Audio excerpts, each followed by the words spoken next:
Olá, muito boa tarde a você, conectado conosco aqui pelo Notícias Agrícolas. Está começando mais um boletim de mercado. Vamos olhar para o que está acontecendo com a soja lá na Bolsa de Chicago e a notícia não é boa não. O dia foi de queda e foram quedas até significativas, dá para dizer, lá na Bolsa de Chicago. Recuos aí em torno de 14 até 17 pontos nos principais vencimentos. A soja que vinha numa tentativa de recuperação aí nos últimos dias, ganhou algum fôlego em algumas sessões, mas acabou devolvendo parte desses ganhos aí na sessão desta quinta-feira. Motivos não faltaram e quem traz os detalhes para a gente é o meu amigo Mário Mariano, está aqui com a gente já, diretor da Novo Rumo Corretora. Seja bem-vindo, Mário Mariano. Obrigado por estar aqui mais uma vez com a gente, trazendo as informações e ajudando a gente a entender esse sobe e desce do mercado. Afinal de contas, tem motivo para essa queda hoje, né, Mário? O mercado desta quinta-feira traz um cenário que acumulou informações negativas, como o saldo das exportações semanais de 560 mil toneladas, também um aumento da economia americana no último quadrimestre. Isso trouxe numa taxa anualizada de 3,3% de crescimento do PIB, o que cresceu, fortaleceu a moeda americana, que induziu a queda nas taxas de juros e outras coisas mais que vamos levar a você, aos nossos amigos do Notícias Agrícolas. Boa tarde, Alexander. Muito bom, Mário. Boa tarde para você também.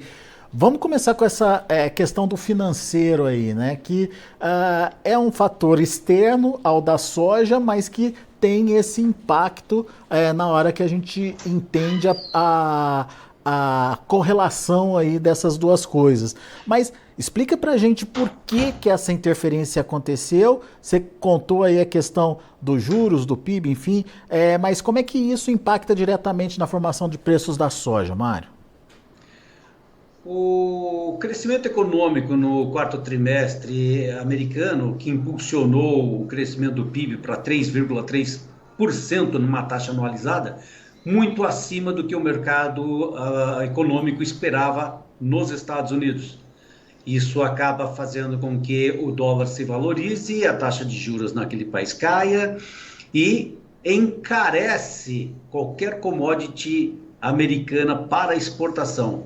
Isso, portanto, faz com que o americano perca dinheiro, desvaloriza, melhor, valoriza demais, excessivamente sua commodity, e quem está do outro lado, como comprador, acaba pedindo descontos exatamente porque o dólar acaba pressionando o aumento dessa mercadoria ou destas commodities. Com o advento do aumento da produção americana, eu estou falando como um todo em termos de produto interno bruto, o mercado já entende, inclusive, uma teoria de George Soros chamada teoria da reflexividade. O que seria isso? O mercado financeiro, segundo George Soros, ele acredita que quanto mais você fala alguma coisa, ela acaba se concretizando mesmo não sendo uma verdade. E os mercados de commodities agrícolas nos Estados Unidos vêm tendo essa teoria da reflexividade há algum tempo, pois acredita-se numa produção brasileira de soja grande, uma inverdade, pelo menos nesse nosso ano de produção. Embora na Argentina, no dia de hoje, a Bolsa de Cereais tenha indicado que houve ou haverá um aumento de produção de soja naquele país, pulando de 50 para 52 milhões e meio de toneladas. Então, esse evento de crescimento econômico nos Estados Unidos, este aumento da produção futura que a Argentina está ou terminando de plantar e quando começar a colher tiver os seus números ao redor dos seus 52 milhões e meio de toneladas, faz com que essa teoria de George Soros se presencie cada vez mais. Então, não sendo uma verdade uma produção global grande o suficiente, mas o mercado na Bolsa de Chicago, através dos participantes que estão vendendo agressivamente nesses últimos meses, acabou colando e acabou derrubando mais ainda os preços. Desta forma, eu coloco que para que a partir dos $12,05, que seria o preço base do primeiro vencimento na Bolsa de Chicago, que é o mês de março, tem que ter notícias de maior impacto, tem que ter alguma razão para que ele fure o patamar de $12. E no outro extremo, de $12,50, $12,51, também tem que haver novas notícias para que fure para cima esse valor de $12,50, coisa que não existe no momento. Portanto, o mercado vai continuar trabalhando com notícias que venham trazer um impacto imediato, como exemplo no dia de hoje, do lado econômico, também do lado do aumento da produção da Argentina, mas também com outros impactos que não estiveram tão presentes, que eu faço agora um relato e breve comentário. Os chineses, no pregão desta noite, ou de ontem para cá, diminuiu em torno de 20 a 30 centavos sobre o preço da exportação, ou melhor, da importação de commodities agrícolas. Então, pasme, nós aqui do Brasil, que já tínhamos um produto sendo exportado com patamares de 90 e um centavo ou $1 por bushel menor para a exportação, com o advento desta noite na China diminuindo o prêmio para exportar, o preço já diminuiu para $1,20 aproximadamente para embarques no mês de março. Esse patamar de preço também ficou impactante para o vencimento e embarque no mês de abril aqui no Brasil. O que era $1, acabou caindo para $1,15, $1,20. Seria o desconto sobre o preço na Bolsa de Chicago. No vencimento maio, esse patamar caiu para 75 centavos. Então veja, as razões não só apenas fundamentadas pela oferta e demanda, mas também porque o comprador, ou o maior comprador global de commodities agrícolas, sinalizou um desinteresse por novas compras daqui para frente. E o que eles comentam, Alexander, é que já há 2 anos a China vem promovendo estímulos ao aumento de produção de agricultura e faz com que couve, soja e outros grãos venham tomar mais corpo na produção daquele país, diminuindo a dependência da importação. Então, voltando na teoria de reflexividade, o que nós estamos vendo é exatamente isso. Quando alguém começa a vender dizendo que a oferta está grande, aí os outros vão atrás e acabam pressionando os preços. Deixa eu entender melhor essa questão da China, Mário. Diante dessas informações que você trouxe para a gente, o que a gente pode imaginar? Que é uma tendência essa redução da demanda chinesa, ou por enquanto é uma estratégia meio que pontual, meio que para tentar botar aí, ou não deixar inflacionar aí o preço da soja? A estratégia usada pelo maior comprador de grãos global acabou tendo sucesso nesse último ano, muito provavelmente no segundo semestre, ou com mais assertividade no segundo semestre de 2023. Dada a confirmação de importação que superou os seus 108, 109 milhões de toneladas. Então, mesmo tendo um volume grande comprado durante esses últimos meses, ele conseguiu comprar por preços bem menores do que em 2022. Considerando que o volume é grande de compra e que não teve que pagar preços maiores. Por quê? Estados Unidos teve maior presença na exportação, teve recorde de exportação no ano passado, também grande destino das suas exportações para a China. Brasil vendeu volumes enormes, coisa que nunca tivemos em anos anteriores, substituindo, obviamente, o parceiro da América do Sul, a Argentina, não só nos grãos, mas também por farelos. E ainda assim os preços não conseguiram subir na Bolsa de Chicago ou no preço final destino Ásia, sobretudo China. Então eu penso que sim, existe nesse momento, de alguma maneira, uma estratégia bastante assertiva do maior comprador, indicando que a possibilidade de aumento de demanda daqui para frente, talvez não muito grandiosa, porque é conhecido a nível global que a demanda de farelo para consumo suíno naquele país vem diminuindo. Então, deveriam comprar mais grãos para esmagar, porém para cautelosamente colocar gradualmente esse farelo no mercado chinês, que não está tendo uma demanda de farelo para consumo animal adequado ou tão grande.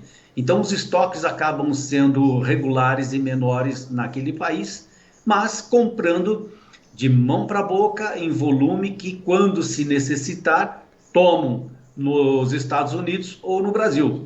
A exemplo disso, nas últimos 4 ou 5 dias, o maior volume que temos visto de brasileiros vendendo para a China, salvo desconhecimento da minha parte, é em torno de 1 a 2 navios diários. Ontem, por exemplo, brasileiros indicaram que venderam 1 navio para embarque no mês de março. 2 dias atrás, 2 navios, um abril e o outro maio. Então veja, essa estratégia de compra dos chineses, enquanto tiver conseguindo comprar no volume determinado, em preços menores e derrubando os preços diariamente, ele vai continuar. Porém, se, como a economia americana crescendo e uma demanda aumentando naquele país, diminuindo a oferta para exportação e também confirmada a produção reduzida do Brasil, que é o maior fornecedor de grãos para a China, e a oferta for reduzida, provavelmente teremos uma reversão de valores. Talvez não imediatamente na Bolsa de Chicago, mas nos prêmios da exportação ou de alguma outra maneira, através de farelo ou produto acabado de produto brasileiro, Alexandre. Pois é. Para que isso aconteça, é preciso que a soja brasileira esteja competitiva. Nesse momento, a gente ainda não tem volume para dizer isso, mas em comparação com a americana, hoje a soja brasileira ainda é competitiva ou atrativa para o comprador, em especial o chinês, Mário? Considerando o preço final na China, o produto brasileiro está em torno de 20 a 22 dólares mais barato do que a soja americana, que, se comparado o preço da Bolsa de Chicago, é mais ou menos $1,5 a $2,5 mais barato. Isto quer dizer que produto brasileiro é mais barato, depois o produto americano e depois os outros concorrentes com preços maiores. Então, nosso produto está barato. Não só está barato o nosso produto em relação aos concorrentes, mas se olharmos aqui no Brasil, com a tarifa do câmbio de R$ 4,95, R$ 4,94, que é o que está atualmente, nosso produto ainda é caro para quem está comprando. Outrora, mês de novembro e dezembro, quando a taxa cambial ou o dólar aqui no Brasil, dólar comercial, estava negociando em torno de R$ 4,85, R$ 4,90, era mais caro ainda para o comprador do exterior. E os prêmios estavam menores do que hoje. Isto quer dizer, portanto, que nós estamos aumentando o desconto na venda, a Bolsa de Chicago está caindo e ainda assim não estamos encontrando demanda suficiente para pagar preços maiores. De fato, temos um período comercial aí bastante difícil de tomar uma estratégia de médio e longo prazo, e por isso eu considerei a teoria de George Soros nos mercados de commodities. A reflexividade, Alexander. Isso é ruim para o produtor brasileiro, principalmente por conta do atraso da comercialização por aqui, né, Mário? Ele vai, de novo, estar sujeito àquela pressão nos preços em um momento que ele precisa vender a soja dele. Essa semana mesmo a gente conversou aqui no Notícias Agrícolas com um especialista em armazenagem que disse que o problema do ano passado pode se repetir mesmo com quebra de safra. Então, temos aí uma situação igual do ano passado, porém com preços diferentes e mais pressionado ainda, né?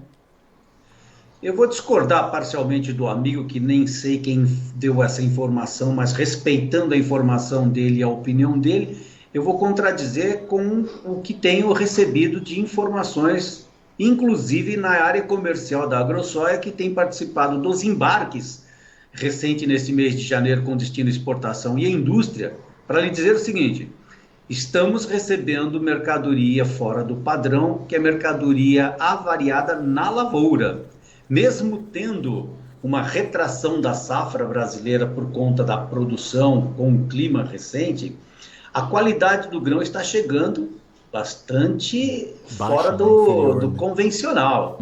Isso acaba criando, portanto, na minha opinião, o seguinte: quanto mais leve o grão e quanto mais avariado e ardido ele estiver, menor seria ou será o destino para exportação e maior o uso industrial. Portanto, nos armazéns dos produtores e nos armazéns gerais do Mato Grosso, eu penso que temos capacidade de receber, e aí vai um número que eu acredito que vá produzir no Mato Grosso seus 37, 36 milhões e meio de toneladas e vai ter telhado para todos esses grãos, porque embora tendo uma melhora de produtividade na colheita de algumas regiões, como o oeste do Mato Grosso, não será o suficiente para descobrir a produção suficiente e ter que jogar produto no mercado para que acomode a produção. Então, para ficar claro, minha opinião é a seguinte: a produção mato-grossense não deverá ser grande o suficiente, haverá armazéns suficientes para guardá-los e também fazendo essa conexão com a qualidade que até agora, em torno de 13% colhido no Mato Grosso. Nós estamos aí com 4 milhões e 800 mil toneladas colhidas naquele estado.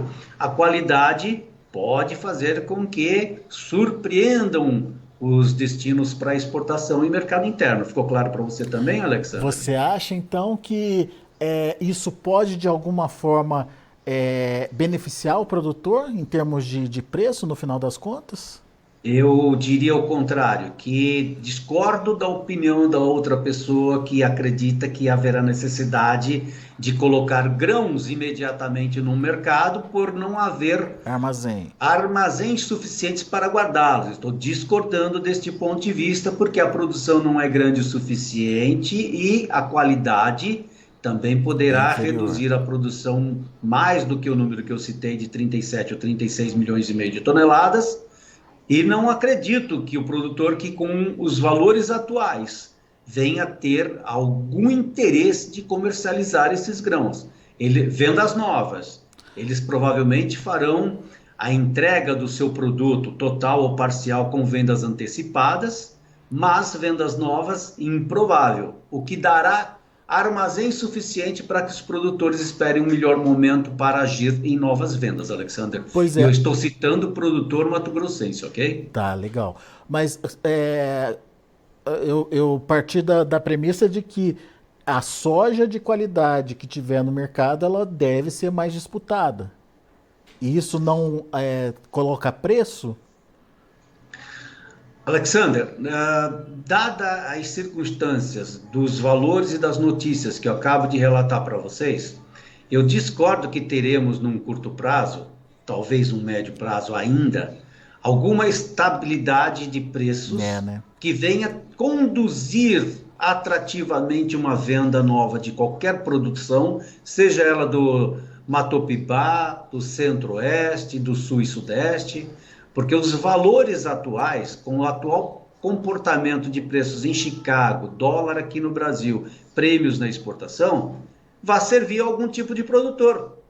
Vai servir como rentabilidade financeira ao produtor. O máximo que pode acontecer é ele guardar a sua produção, isso é uma opinião, onde num primeiro momento ele possa fazer uma tentativa de troca desse ativo que tem um preço, um custo caro, e uma receita menor para trocar com um outro produto para as próximas safras.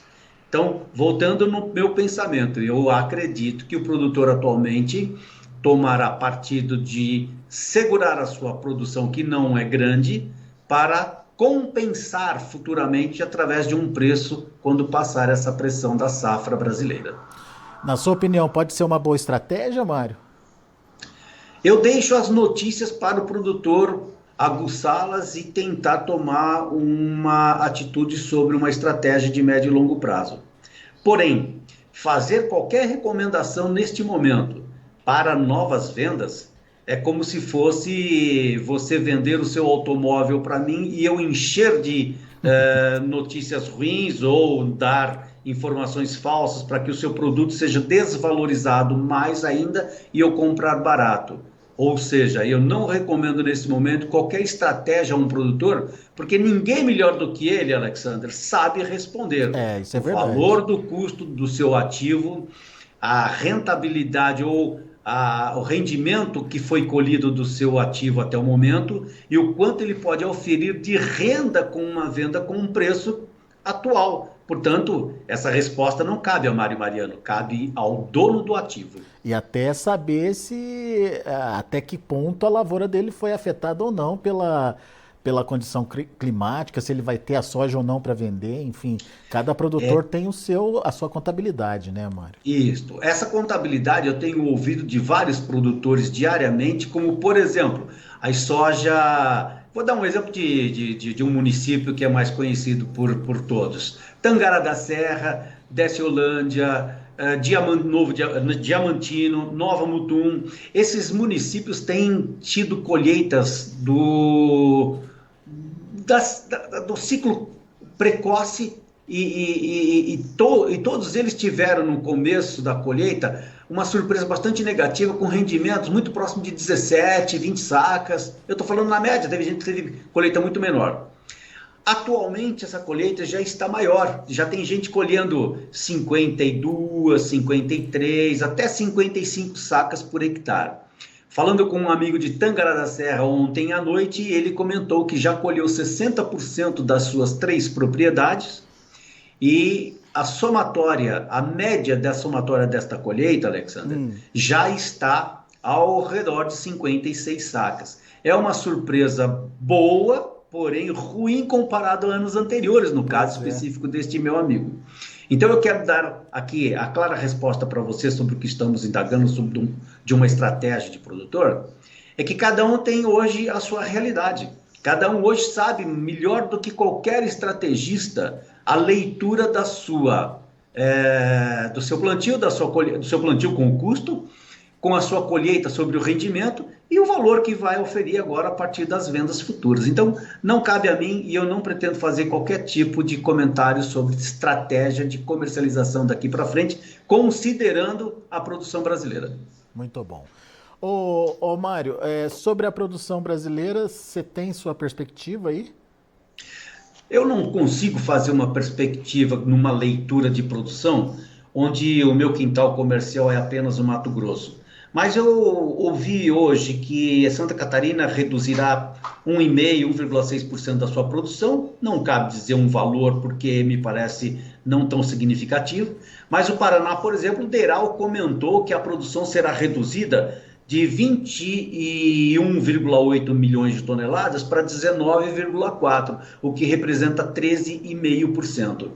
Por que eu estou fazendo um comentário sobre a estimativa do Deral? O Paraná, que recebeu boas chuvas, vinha com uma perspectiva de colheita de 22,5, 22,2 milhões de toneladas e agora terá uma colheita prevista de 19,2 milhões de toneladas. Soma-se a produção reduzida do Mato Grosso, do Goiás, né? Isso mostra que a produção estimada por vários que são profissionais da coleta de dados no campo e que vivem disso, que indicavam de 143 milhões de toneladas na menor produção que eu vi desde o ano passado, até 150 milhões de toneladas, onde a maioria das informações se concentram, deverá ter um fator negativo que pode não trazer assertividade suficiente para uma estratégia onde o Brasil estará presente com seus grãos na exportação no atual patamar de preços. Também não acredito que a assertividade daqueles que estão nos extremos, 152 milhões ou 143 milhões de toneladas, trará algum benefício ao mercado, seja ele nos preços na Bolsa de Chicago, seja ele na exportação através dos prêmios. Até mesmo no comportamento da receita de dólares que o Brasil terá no primeiro trimestre. Porque com os valores atuais, perceba, a entrada de dólares para o Brasil nas vendas que já foram feitas será bem menor do que nos anos anteriores. Isso provavelmente impactará também na balança comercial. Isso fará com que haverá uma necessidade de revisão da taxa do dólar para este primeiro trimestre. Aí, voltando à resposta para a sua pergunta. Depois de tudo isso que eu considero para você, eu não tenho competência de dar uma leitura da produção brasileira em termos quantitativos, Alexander. Muito bem. Temos sim uma condição de oferta menor do que aquela projetada inicialmente, mas está difícil de entender que número é esse nesse momento, né, Mário? E agora, me chamou a atenção essa sua perspectiva de que mesmo sendo um número um pouco mais baixo ou abaixo aí dos 150, não vai mexer com Chicago? Você acha que não? O Chicago, mais uma vez, ele está trabalhando naquela reação de manada. Alguém começa a fazer realização de lucro das vendas, os outros compradores vão atrás, ou quem estava vendendo diminui a oferta de contratos na Bolsa de Chicago. Quando há alguma notícia como essas de hoje que nós comentamos, alguns vendedores aumentam as suas ofertas, o seu poder de venda, outros vêm atrás e participam também. Portanto, com as notícias atuais, que eu achei relevantes considerar com você e o nosso público, não vejo razões para que Chicago trabalhe muito acima de $12,50, tão pouco abaixo de $12 por bushel. Então, temos que esperar novidades para que elas se sobressaiam. Uma delas que ao longo do início dessa semana e até o final da semana passada tentou trazer algum benefício de alta na Bolsa de Chicago, mas não tão relevante, fora o período de um período mais quente e seco na Argentina que pudesse modificar um pouco o cenário de plantio, colheita e rendimento daquele país. Mas acho que foi só o suficiente para que chamasse a atenção da realização de lucro dos fundos que estavam sobrevendidos na soja e no milho e tivesse uma reação que vimos recentemente, batendo no máximo $12,47 no primeiro vencimento. Então é isso, Alexandre. Encontro no mercado algumas notícias que são fundamentadas, mas não o suficiente para romper $12 do lado de baixo e os $12,50 do lado de cima. Talvez novidade mesmo só comece a acontecer quando de fato a safra americana estiver mais desenhada, né, Mário? Bom, eu não citaria por esquecimento, mas você tocou num ponto, hein? Hoje fora divulgado que os Estados Unidos prevê um aumento, cadê? Achei. A previsão então de plantio de soja para esta temporada nos Estados Unidos terá aumento de 1,65%, pulando de 83,6 para 85 milhões de acres. Então, se de fato o desenho do plantio americano se tornar mais volumoso, é possível que ainda os fundos mantenham a sua previsão de baixa de preços na Bolsa. Mas do lado consumidor, de repente algum tipo de demanda poderá criar aumentos de preço ou procura na Bolsa de Chicago por conta dos preços reduzidos e uma coisa acaba levando a outra. Então, de fato, temos que ver o desenho da programação de planta e desenvolvimento da safra americana para ver se ela vai contaminar os preços atuais já baixos ou se trará algum benefício no médio prazo, Alexandre. Muito bem. Comentários aqui do M.U.N. Inteligentíssimas palavras de fácil entendimento, Mário Mariano. Muito obrigado, conte comigo sempre que estiver disponível. Muito bom. Meu amigo, mais uma vez, muito obrigado, viu, pela disponibilidade de estar aqui com a gente, de trazer a sua perspectiva, de colocar aí em evidência os seus argumentos aí para que o produtor, como você bem falou, possa tomar esses argumentos e tomar a sua própria decisão a partir disso que foi colocado. Muito obrigado, Mário. Concatenar notícias, concatenar ideias, estarei sempre disponível. Um abraço do Mário Mariano. Até breve, Alexander. Grande Mário, um abraço para você. Até a próxima. Tá aí, Mário Mariano com a gente aqui no Notícias Agrícolas, trazendo as informações de mercado, fazendo aí cenários possíveis para a soja e justificando o que está acontecendo com o mercado nesse momento. O Mário acredita que a soja, por enquanto, em função de uma falta de um argumento mais forte aí, deve trabalhar nesse intervalo de 12 a 12,50 lá na Bolsa de Chicago. Mas hoje a queda veio principalmente de fatores externos aí, no caso a questão financeira pesou bastante, a questão da safra argentina também foi um fator aí que acabou pesando para o mercado e a demanda chinesa mais que encolhida aí nesse momento, buscando uma adequação nos preços, tanto no mercado interno quanto para comprar esse produto no mercado internacional. Bom, vamos aos preços, vamos ver como encerrar as negociações lá na Bolsa de Chicago. Acompanhe comigo na tela. Março, 12 dólares e 23 centes por bushel, 17 pontos mais 25 de queda. O maio, 12 dólares e 30 centes por bushel, 16 pontos mais 25 de baixa. O julho perdeu 15 pontos mais 25 a 12 dólares e 37 centes por bushel. Agosto, 12 dólares e 25 centes por bushel, uma queda de 14 pontos mais 25. Dia, portanto, bem negativo para a soja. Vamos ver o milho?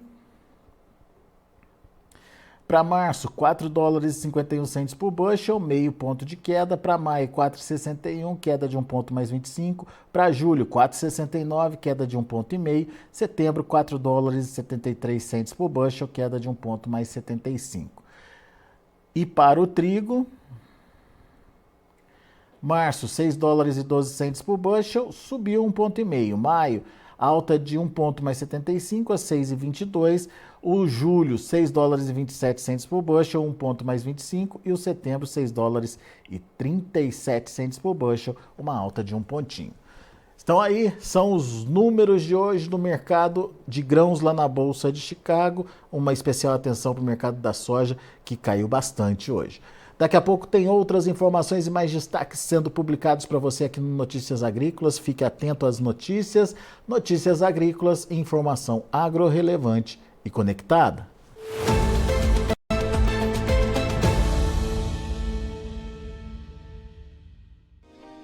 Se inscreva em nossas mídias sociais. No Facebook, Notícias Agrícolas. No Instagram, @Notícias Agrícolas. E em nosso Twitter, @Norteagri. E para não perder nenhum vídeo, não se esqueça de nos acompanhar no YouTube e na Twitch, Notícias Agrícolas Oficial.